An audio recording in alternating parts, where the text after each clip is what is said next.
The federal statutes define, sex trafficking as, the recruitment, the exploitation of someone for sexual purposes.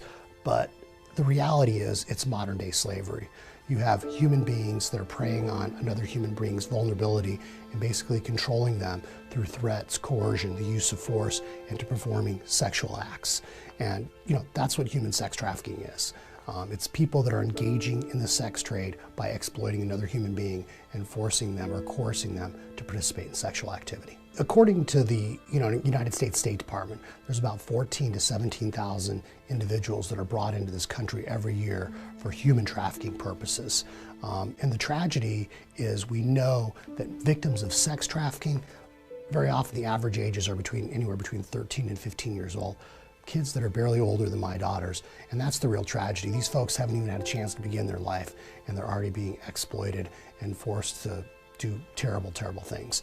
And so what we've seen is very often, although there's no one answer, no one model, there's terrible stories about everything from maybe some girl's mad at her parents and she runs away and stays at a friend's house and is recruited at the shopping mall by a pimp who sees some vulnerability, starts buying her nice things, starts grooming her, recruiting her, and then maybe getting her hooked on drugs or through the use of force, forces her to start engaging it.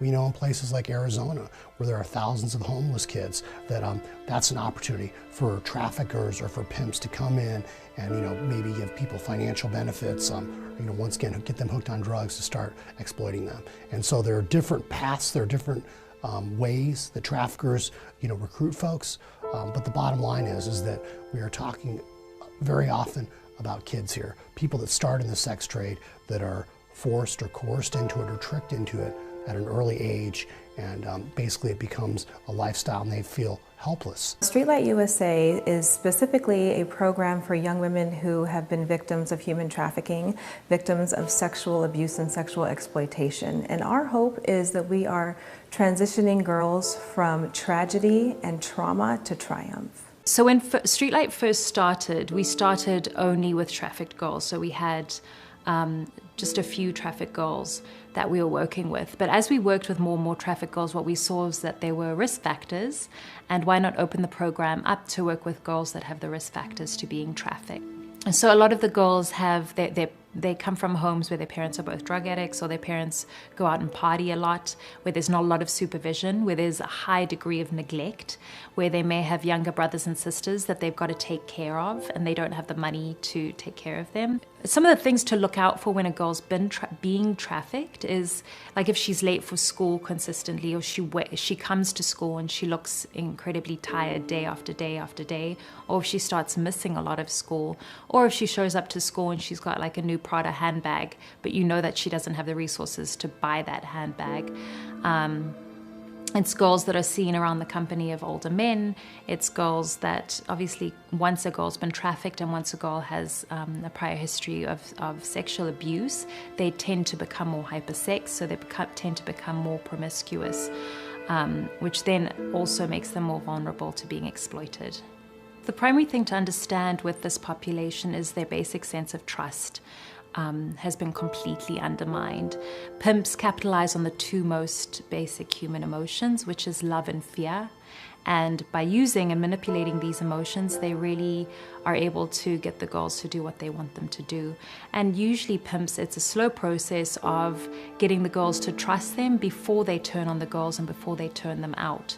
So really their entire sense of trust and safety has been completely violated prior to them even being exploited. What I've seen is girls have been trafficked by their parents, they've been trafficked from friends, they've been trafficked through boyfriends, they've been trafficked through the internet, they get trafficked through Facebook. Really, I think for parents, they need to investigate who's in their children's lives and pay attention to it, and if there's anything that doesn't sit right with them, investigate. Something that we've confronted in the girls and we've had to really work with in the girls is a lot of them don't realize that they have been trafficked. So whenever there's an exchange of a girl's body for a place to stay, for money, for drugs is where we see it a lot, they are being trafficked. They are being exploited. If any girl is under the age of 18 and her body is being sold for something, even if she is the one that's selling it, she's still being trafficked. So it's understanding the process, but also understanding the implications of it. Because even if a girl is saying that it's okay and she's choosing it, which a lot of them do, there's still a psychological and an emotional and a physical trauma that's a result of that. So pimps, once they've gotten the girls to love them, they'll very quickly instill a sense of fear. So that when they do that, the girls are constantly at a state of such hypervigilance and hyperarousal that I think their basic ability to think and get things done has been incapacitated. Pimps instill the fear usually in one of two ways. The one is by hurting someone in front of the girl, where the girl gets the knowledge that this could be done to her, or by the pimps threatening to hurt someone in the girl's family. In the grooming phase, what pimps do is they'll find out very personal information about the girl because they align themselves to her as someone that's going to love her and someone that's going to care for her. So they'll find out this information and then they'll use it to exploit the girl later on in the process through threatening to hurt those who the girl holds dearest. He keeps her very isolated and he keeps her very dependent on him through manipulating her basic needs for, again, food and water and shelter and safety. So a lot of pimps keep girls very tired. Some of them will get them drug addicted, which obviously keeps them more dependent. And physically, when the girls come to us, there's a lot of things that we've got to take care of. For example, they haven't seen a doctor, they haven't seen a dentist. When they've been sleeping with the number of men that they've been sleeping with, based on them being pimped out, that most of them have STDs. And then psychologically speaking, when girls are in such a state of hypervigilance and hyperarousal, it affects their nervous system. So when you ask the girls and when you start working with them, what you see is they've got depression, they've got anxiety, they've got digestive problems, they've got insomnia, they are incredibly reactive, they have anger issues, they can be controlling. So there's the physical issues that we have to take care of, but then there's also the behavioral issues that come from being in a place, from living in a constant state of survival. The kids that come to Streetlight USA are kids that have been put in bondage. They're expected to perform 10 to 20 times a day. That's 10 to 20 times that this child is raped on a daily basis. By them coming to Streetlight, they're out of that life. So our counseling is very specialized to deal with that specifically. Most of the girls that are here have PTSD, and as a result, it's like dealing with our military personnel coming back. They have the same symptoms because that is the trauma that they have experienced on the street. The girls don't just have trauma, they have complex trauma. They have a complex post-traumatic stress disorder. And we see this in every area of their lives. We see this in how they relate. We see this in their behavior. We see this in their bodies and how their body responds to their environment. We see this in their psychology. They have a lot of the symptoms of post-traumatic stress that like war veterans exhibit, like nightmares, like high reactivity, like going into cold sweats or having flashbacks. The girls go through also, so it's really important to understand those factors so that we know how to appropriately respond to them when the girls get triggered. What I've learned is that their trauma is incredibly complex, and I think because it's so complex, it's incredibly difficult to treat. And it's something that, although there's been programs in place to help trafficking survivors, I don't think there's been a lot of understanding in terms of what really they need and what's going to be most beneficial to ensure that they are restored so that they'll be able to have, normal, healthy lives. So when we work with trafficked girls, really we have to change our idea of what success looks like. The way we used to look at it is do they stay, and are they like being good, and are they going to school, and are they developing good relationships? And when none of this happens, you can end up feeling very defeated. But really success, I think, looks very different for the girls because we're looking at, are they recovering from their risk factors and are they stabilizing? So really the only thing to look at is, are they stabilizing and are they getting to a place where they feel safe, where they begin to feel safe again in their bodies, when they begin to feel safe in their relationships. Unfortunately, you know, the pimps prey on runaways, so the girls do tend to run. So one of the things that we've started to do at Streetlight is not look at, like, are they running? And is that an indication of our success of a program? Because we go into it knowing that this population runs. And it's hard, and obviously every time they run, it's a little bit heartbreaking, and you have to fight your feelings of failure. But do they come back? And on the whole, they do come back, or they do ask to come back, because somewhere within them, I think, their sense of safety, or the knowledge that there's something there that is safe, it gets planted, and each time they come back, they stay for longer. So we're trying to, I think, redefine and what success looks like and how we gauge that success. If a girl hasn't stayed in any placement for more than 2 weeks and she stays with us for 2 months, that's success. The primary step is to create a sense of safety. I think they don't feel safe. I don't think they feel safe in their bodies because their body has been so violated. I think they live in a constant state, again, of distrust and survival. And so the primary thing is to just create safety, to create physical safety through giving them food, giving them shelter, giving them clothes, obviously giving them toiletries, some of which they haven't had access to, giving them a shower, connecting them to services like a doctor and a dentist, and that should happen within the first 36 hours. And then obviously giving them, creating safety around them through the connection that they have with staff.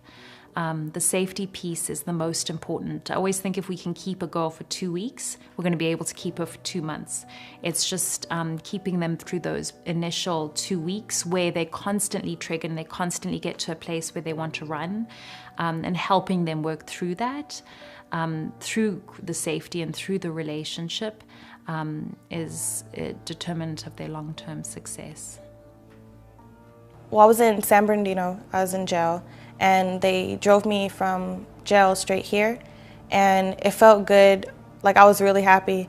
I even look on my face sheets, and like my smile was so cheesy, and it felt really good because, like, I knew that I didn't have to, like, have sex to, you know, take a shower, or go to sleep, or stuff like that. Like, it's really nice. I liked it because I got along with the girls because they have the same kind of problems I've been through.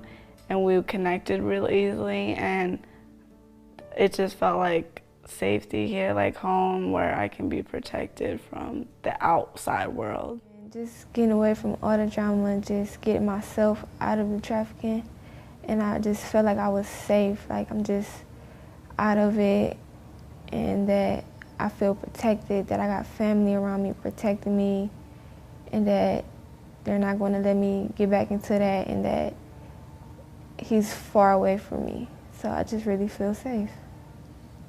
So girls come to Streetlight on the whole through Child Protective Services. So they get picked up as runaways, or they get picked up through someone turning them in, or through them turning themselves in, and then they get identified as one of our as someone who meets the criteria of our residents, and they get placed here by their CPS worker.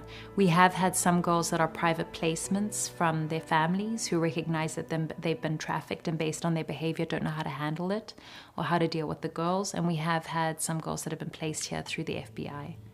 The kids that have been brought to Streetlight now are able to go back into school. They're able to dream again about the different things that they want to do in life, whereas before they weren't able to. They're in a safe place where they're no longer beat, or are they physically and mentally abused on a daily basis. Now I see myself just going to college and, you know, getting my own stuff where I don't have to really work for it in a negative way, and nobody could take it away from me because it's mine. I want to double major in business and psychology, so my goal is to be a psychologist, but for the business part, I want to own like a dance studio. Now that I think about it, I'm trying to take advantage of the things that they're giving me, like, you know, being in CPS and stuff. They pay for school, and they, you know, put you in independent living and stuff like that. So I think that I have more of an advantage now than what I would have had. It's absolutely something that is happening in every single school in Phoenix. Absolutely. And I think people need to be aware of that. It's, it frightens me. It would frighten me if I had a daughter, because I think there's a lot of ignorance and there is a lot of denial. People don't want to know because it's ugly. I see that when I go home and I talk about my work and people are like, oh, I don't know how you do that. I don't want to hear about it. But you have to. You have to address it as something that is happening and could happen to your family. So find out about it, even though it's something that is uncomfortable and it kind of makes you feel gross inside because it's gross. It's important for us to be very real about it so that we can address it. The next step would be to become educated, to really understand how this issue exists in America, and to get involved. I think even we have a lot of kids that come to Streetlight, or parents that come to Streetlight with their kids, and I think it's important to get involved in some capacity where you understand it and have a heart for it.